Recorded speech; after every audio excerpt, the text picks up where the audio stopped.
I don't know. I had such bad nightmares of her that one night I actually wet my bed. I'm actually going to admit this right now publicly.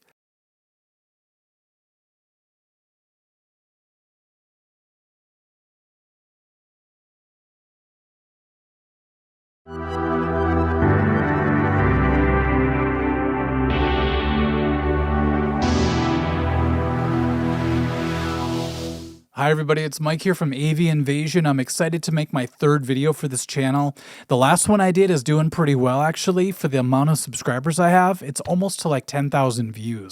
So that's the one that's called 12 movie scenes that messed me up as a kid. I don't know if I just had a mental issue when I was younger, but every time I saw something on TV or in a movie, I took it as if it was real, like it was really happening in front of me. My brain kind of blurred the line between reality and fantasy a lot of the times. So after all these years, I'm still feeling the effects of some of these scenes that I saw as a kid. And I feel like with this series, it's kind of like therapy for me. I'm trying to pull the tentacles of fear out of my nervous system as a kid, you know? So today I want to talk about the 13 TV shows or scenes that messed me up, because that happened as well. Number 13 is a documentary series that my dad used to watch all the time called The World at War. My dad loved those kind of shows. He was into MASH, you know, a lot of war stuff really connected with him. But it's funny because he was really into a lot of British TV shows. So he would watch Faulty Towers, Benny Hill, Monty Python, all that kind of stuff. But I really recall the intro to The World at War along with the theme song really affecting me and freaking me out. Because, you know, obviously the subject matter, war, and then in the intro they show these people's faces and then they burn up like right in front of you. It's so crazy. And that theme song is chilling. Like there's just something to it that just really puts you in this mood. Well, after you get past that intro, suddenly you're looking at real war footage and I'm seeing things that I never should have saw. Piles of bodies, just people getting shot. It was horrific. So that had to make my list at number 13 as a TV series that just screwed me up. Now, it feels kind of weird to mention my next pick for number 12 after talking about something so serious as The World at War, but it's a certain Scooby-Doo episode that really freaked me out, and that's the one where the villain was called the Space Kook. You know, my sister would go off to school and I was left by myself at home with my mom, and I would just turn on the TV and I was basically raised by game shows, soap operas, and Scooby-Doo. Now, there were a few Scooby-Doo episodes that really hit hard for me. One of them was where the villain looked like Gene Simmons from Kiss and he was chasing them around the whole time. But the one that really got me was the Space Kook. And I can't explain what it was exactly. It was like in an astronaut or a spaceman suit or something. And it had a floating head inside that I believe glowed. But you could see the jaw open up when it laughed. And there's something so hideous about that laugh. I recall getting up and going to the bathroom. I just wanted to get away from it. And I could hear that laughter all the way down the hallway. It's one of those moments that just sticks with you. Number 11 is kind of a weird one, but it was a made-for-TV movie, I believe, called Strange Voices. And it starred Jo from The Facts of Life. Nancy McKeon is actually her name. But when you're a kid, you know, you're like, wait, what's she doing on this show? That's the girl from Facts of Life. That's weird. There were some other big actors in this movie as well. We had Valerie Harper, who's Rhoda, you know, from Mary Tyler Moore days. And then there was Stephen Mock, actually. He was the dad. Well, in this movie, Nancy McKeon walks in and her dad, Stephen Mock, is doing work, I think, at home on a computer. And he starts to print out something. And it's one of those old school ribbon printers. And it was making these weird noises. And all of a sudden, Nancy McKeon is staring at it and her eyes kind of get big and she looks freaked out. And the rest of the movie is about how that sound triggered schizophrenia in her brain. So she's freaking out and her parents don't know what to do. She's getting all paranoid that her boyfriend is cheating on her. Her whole world is falling apart. But some of the scenes reminded me a bit of like The Exorcist, where there's something wrong with the daughter and the mom is trying so hard to help her, but there's nothing she could do. But I couldn't get away from the voices. So I guess you could say it was like The Exorcist without the demon. I think what was so terrifying was seeing how fragile the human mind can be and how quickly things can go south. I'm sure a lot of people can relate to number 10, and that is the Tales from the Crypt intro. Luckily, that show, I believe, was on HBO, and the only person that had HBO back when I was a kid was my grandpa. So we would go to his trailer, and my dad would watch a lot of shows over there that we never got to see, and Tales from the Crypt was one of them. Just like that Scooby-Doo villain, the Crypt Keeper had such a hideous high laugh, and every time I would hear it, I would just get goosebumps. And yeah, of course, the episodes themselves were scary, but that is really what would stick with me. Long after the TV was shut off, I would still hear that laughter echoing in my brain.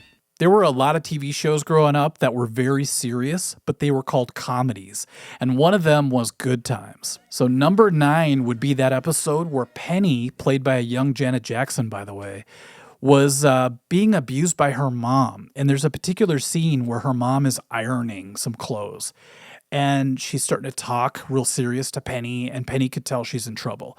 And the mom goes, you know, you're not supposed to do that. You know what I have to do now? And then all of a sudden, Penny looks scared. She tries to run away, and she tries to open a door, but it's locked. And the mom, her own mom, says, I locked it because I knew you would try to run and hide out there. That's already terrifying. But then the mom takes the iron, unplugs it, and starts walking towards Penny. And basically, they just show Penny's reaction as it gets closer and closer, and tears are welling up in her eyes. And it was just such a horrific scene to think that this little girl, who you know and love in the show, is always smiling, is always happy, is getting abused by her mom with a frickin' iron. It was way too heavy for my young brain to really take in at the time. There were also a ton of miniseries when I grew up on TV, and one of them that got a lot of hype was V. The news would talk about it, the newspapers, TV Guide, and next thing you know, my parents are like, I guess we gotta watch this V show. Well, at first I thought it was really cool because the guy that's in it, Mark Singer, looked like Luke Skywalker to me. And I thought the whole thing felt like a Star Wars type vibe, so I was all in. Well, then I see this one scene that freaked me out for life. And it was the scene where Mark Singer's wrestling with one of the visitors, and he starts tearing at his face. And all of a sudden you see green skin underneath it, and he pulls the rest of his skin off, and it's basically a lizard face. The eyes, the skin, and then a tongue comes out. It's almost like a scene from The Thing with the tongue and all that. Well, after I saw that, I remember going to the mall, and I would look at people, and I'd wonder, are you actually people, or do you have that reptilian flesh just underneath your cheek skin? In my last video about the movie scenes that messed me up, I talked about my cousin who totally lost it when he saw Trilogy of Terror, and there was that scene with the doll that chased the lady and all that.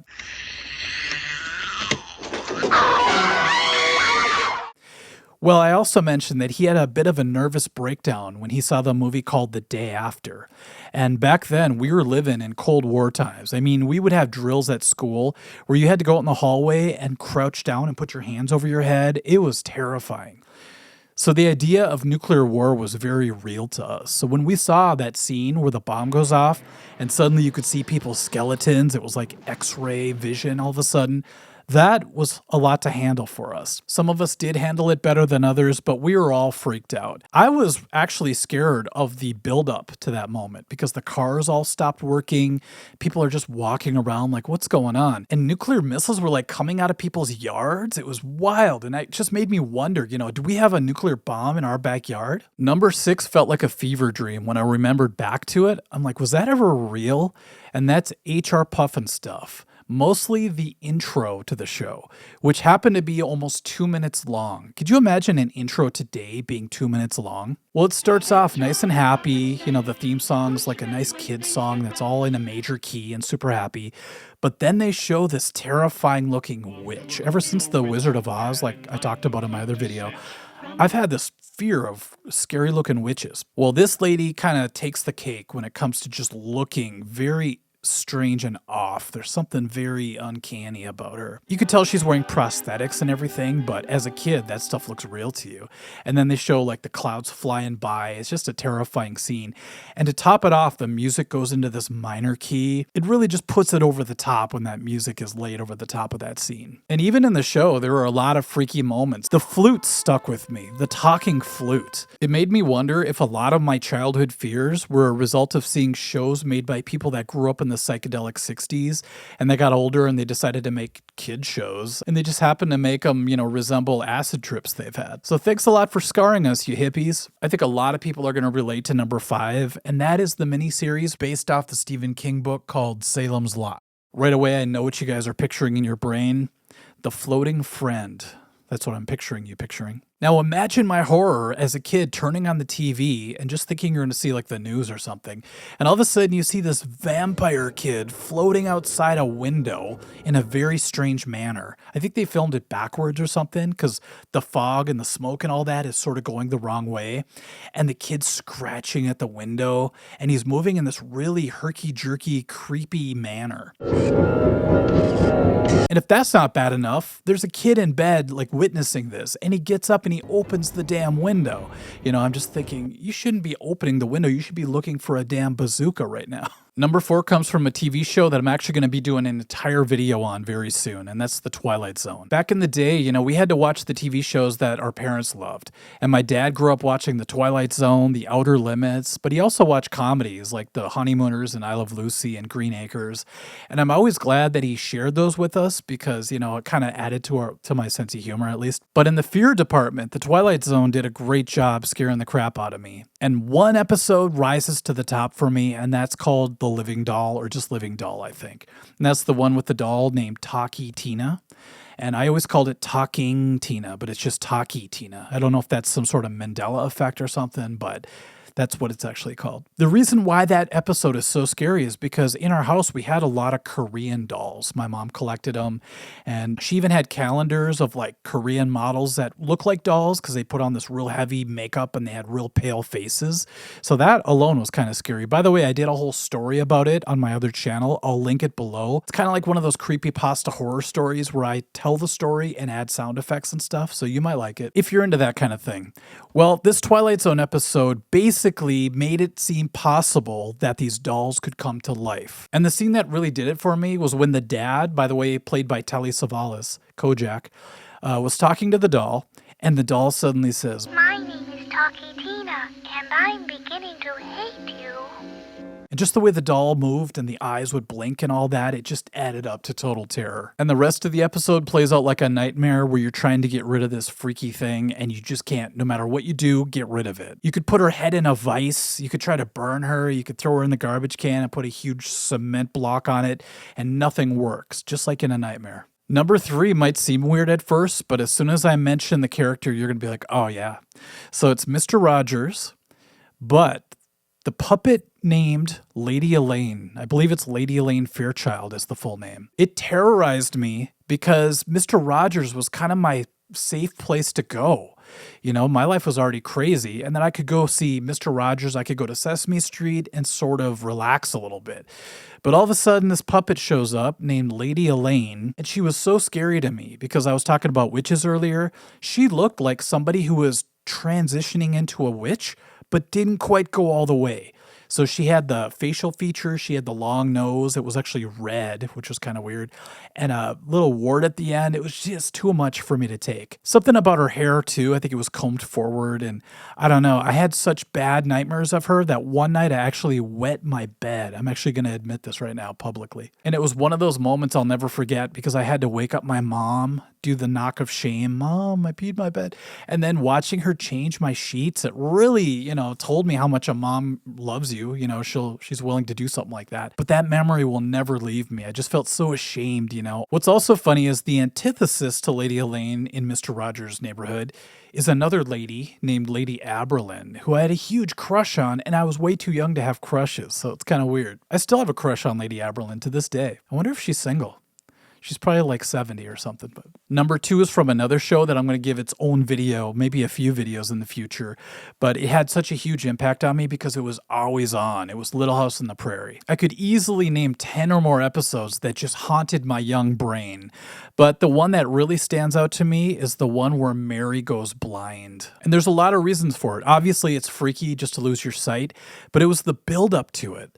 Like she started having trouble seeing, and that happened to me. I wear contacts to this day, but that's a pretty normal thing to have things get a little blurry, need to add a little extra light at night to read, all that kind of stuff. And the next thing you know, they show Charles and Caroline, I believe, and you hear a scream and it's Mary and she's upstairs. And Charles runs up and Mary's screaming, "I'm blind, I can't see." And the actress, Melissa Sue Anderson, has those translucent blue eyes anyway. So when they're wide open but she can't see anything, and she's just kind of grabbing at her face. I'm going off memory here. That just totally screwed me up. And for many nights after that, I was afraid when I closed my eyes that was the last time I was ever going to see anything. See what I mean? I carried these scenes into my real life way too much. Now, number one is very bizarre. I'll admit that right off the bat. And I probably couldn't have chosen a more obscure TV series for my number one pick, but I'd have to say I didn't choose it. It chose me. Let my hyperbolic ass explain. So I was probably 5 or 6 years old, and we had a record player. It was one of those big ones from the 70s that had the huge lid that you had to open. Well, my parents would play records all the time, and I'm very glad they did because I believe that contributed to me choosing music for my career, actually. So this particular day, they were playing CCR's greatest hits, and the song "Who Will Stop the Rain" came on just as the scene popped up. Don't worry, I'll tell you the name of the series pretty soon. Well, in this particular scene, there's a young girl wearing one of those old school dresses. You know, I was just talking about Little House on the Prairie. It was based on that same time period, I think. I remember bonnets and long dresses. Well, this girl was jumping over a fire, like a campfire type thing, but it was daytime. And she was laughing and having fun, and all the kids were like, "You better not do that. I'm going to tell mom," or whatever. And she was very defiant. She's like, "No, I'm having fun. Screw you guys." There's the fire. I'm here. I interfered. So she's laughing and jumping over the fire. You just see her going back and forth, and she's clearing it, you know. But then, just like the Little House on the Prairie scene, they cut to another place. So they're inside the house now, and all the moms are hanging out. I think they're cooking or something. And then there's a scream. They show the mom go outside, and the next thing you see is this little girl completely engulfed in flame, in this orange flame. And she runs by. It was a really strange camera angle, but you see the mom's reaction and the little girl just kind of run by completely on fire. Well, that's not the worst part. The very next scene, they cut to the girl in bed and they show her and she's completely charred, like completely black, and she barely looks human. But they show her move a little bit, and then they pan down on the bed and they show the mom just losing it, you know, crying and freaking out, obviously. Then they pan back up and they show, I think, the doctor or somebody or another lady take a sheet and basically cover the girl up because she had just died. So they show you moments before this little girl passes away, but the way she looks never left my brain, especially because she was also moving a little bit too. Like I said, the song "Who Will Stop the Rain" was playing, and that song's already a bit melancholy, but now that it's forever tied to that scene, I will never be able to listen to that song and feel good about it. Sorry, John Fogerty. Well, for the life of me, I couldn't remember what the show was called because I wanted to do some therapy on myself and watch it again in modern times to get over it. Everybody I told it to had no idea what I was talking about. And some of them thought I was making it up or I hallucinated it, or maybe it was a Little House on the Prairie episode because there was a lot of fire scenes in Little House on the Prairie. So I just jumped on Google one day and typed in the scene that I just told you about. And there's some Facebook page where they try to figure out movies just by some descriptions people have.